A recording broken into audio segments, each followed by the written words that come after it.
Ignition sequence start. 6, 5, 4, 3, 2, 1, 0. Liftoff. We have a liftoff.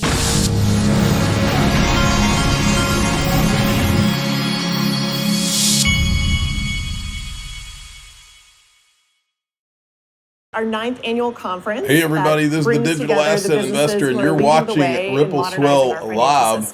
We're going to do it a little differently today. Listen up. Monica Long, President of Ripple. It is the year 2025, and it's happening. Ripple was founded in 2012, and back in those days, people weren't talking about Wen Moon or Lambos. The industry actually started from this really grand ambition, a really noble ambition to co-create an internet of value. This is a picture of our CEO, Brad Garlinghouse, and co-founder and executive chairman, Chris Larson. Haven't aged a day.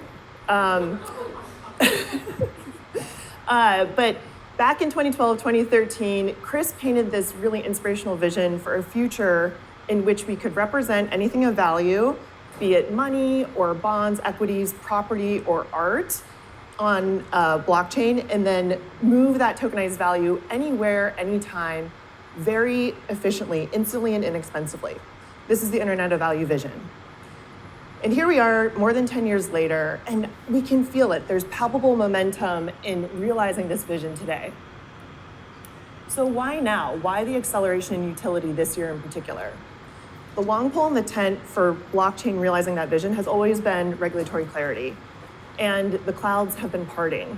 First, it happened in places like Singapore, Dubai, and Europe.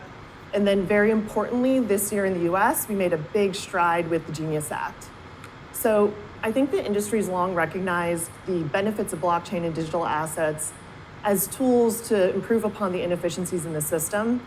And now with this clarity, we can move forward implementing the technology in a way that's regulated and safe. So I say it's happening, but what's actually happening? The story you've been hearing, poster child of 2025 blockchain, has been stablecoin payments. So far in 2025, stablecoin transaction volume has reached up to nearly $3 trillion, which is a 90% almost year-on-year lift. So what's happening here? What's the story?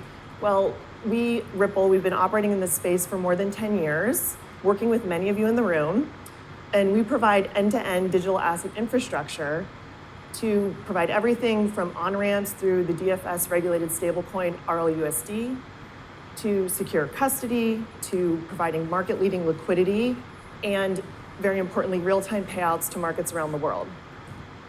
And if you've been keeping up on our news, we're adding collections and virtual accounts with Rail and wallets as a service with Palisade.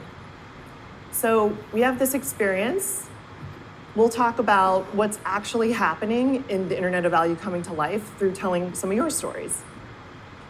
We'll start with Brasa Bank and Zand Bank, who are leading innovators in Brazil and the UAE, respectively. Their mission is to provide best-in-class payments for their clients, who are remitters, traders, SMEs. But for them, expanding into critical high-demand markets like the US can be really cumbersome. Opening a major corridor can take at least a few months. It requires dedicated local presence and expertise, and it consumes valuable time and capital. Even after they get those accounts set up, the best experience that they can provide to their customers is payments that settle in 3 to 5 days, are subject to cutoff windows, and often get stuck with limited visibility into the problem or solution. So after onboarding with us, they were able to unlock new corridors, including real-time payments into the US in just days, not months, and without the heavy lifting. And we are providing that real-time stablecoin fiat payout capability in more than 50 markets and counting. So in fact, our next steps are with Brasa, we'll help them expand payouts into Europe, and Zand payouts into South Africa, Brazil, Turkey, and China. And this benefit that we're talking about of faster, streamlined access to real-time money movement in more global markets is also resonating with corporate treasurers. Treasurers have a hard job. They have to make sure funds are where they need to be, when they need to be, in a world where cross-border payments are subject to banking hours and can take days with no total certainty as to when the funds arrive. So This task results in trillions of dollars trapped in business accounts around the world, sitting stagnant and idle and waiting to be used. We're now working with businesses to bring real-time FX and money movement to their corporate accounts using RLUSD and our payments infrastructure. Take Corpay, for example, a leader in global payments and a longtime partner of ours. We're providing them with 24/7 access to real-time funding of their global bank accounts across multiple currencies. This unlocks trapped capital for them in key markets like Australia and Singapore. You may have also heard that we recently acquired G Treasury, who's a leader in treasury management systems, serving more than 1,000 corporates. So it's this very use case that we're going to work together to bring the same benefits to corporates around the world. So we covered a couple use cases talking about on-chain payments. Now let's talk about blockchain and digital assets and how they're transforming capital markets. That's a pretty bad Photoshop of the hands there. Global capital markets are enormous. They I'm not good at exceed Photoshop. $1 quadrillion in notional value. But they're burdened by a host of inefficiencies in post-trade clearing and settlement and collateral management. That's just to name a few, there's more. But by transitioning to posting collateral as stablecoins on-chain, financial institutions can mobilize that collateral 24/7 instantly to make that capital then work harder for them. We're working with DBS, who's been a longtime client of Ripple Custody, on exactly this. They're recognizing Franklin Templeton's direct issuance money market fund called the Benji as good collateral. So that means that investors can then utilize the token in repo transactions to generate short-term cash liquidity, real-time, 24/7.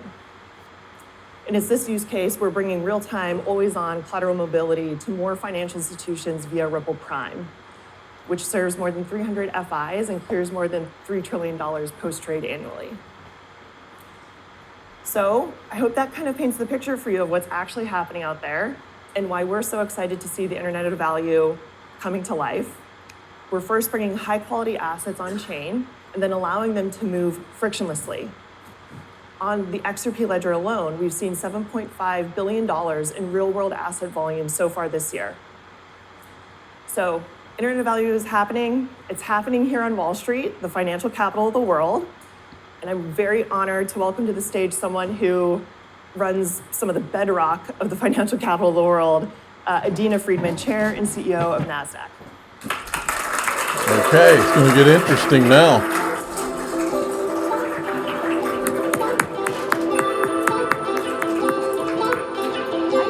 Thank you. Thanks for being here. That's not copyrighted music, Ripple. How are you? Fine, thank you. How are you? How has your 2025 been? It's been quite a full year. of action. Yes, to say the least. Exactly. So, Adena, I think everyone here would be very interested in your perspective on, the markets this year. It's gone through a lot, lots of shifts in macroeconomic conditions and investor sentiment. So, from your perch, how do you see it? How do you see blockchain and digital assets fitting in this moment? Yeah. Well, first of all, the capital markets have been very active this year. And there are a lot of different themes that you're seeing flowing through the markets. Obviously, the AI trade is really coming into the markets in terms of not only the potential, but the reality of AI and how that's driving earnings growth within a lot of the large tech companies. And that is, of course, then driving market performance. And when we look at the Nasdaq 100, for instance, we've been looking at the performance of the Nasdaq 100 since the beginning of 24, which is really when AI started coming into the financial performance of the companies. And, the growth of earnings, even before this quarter's results, is 32% growth in earnings if you look at the large tech companies.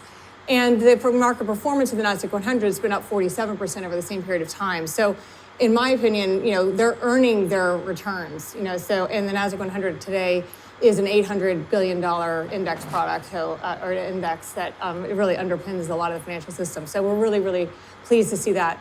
So you got the AI trade. You obviously had the macroeconomic, swings, which is obviously creating some volatility in the markets. And then you have crypto. And when we look at the 2025 IPO proceeds raised so far this year, 15% of the IPO proceeds have been in the crypto digital asset space. When we look at number of companies that are now crypto and digital asset companies in global markets, there are about 84 companies now in the space that are listed in the markets broadly, of which 74 are listed on Nasdaq. We're very proud of that. And then when we look at the pipeline, the immediate pipeline of companies wanting to come out, either through IPOs or SPAC combinations that have already been announced, there are about 17 companies that are waiting to come out immediately. We obviously are sitting in a government shutdown right now, which is slowing things down a bit. But of those 17, I think either 12 or 13 are coming to Nasdaq. So we're really proud of We're going to go into the group. I'm a digital asset investor. I'm not an investment advisor. This is for entertainment purposes only. Please subscribe, hit the like button, tell your friends and family. You want to hear the rest of the Nasdaq CEO. Here we go.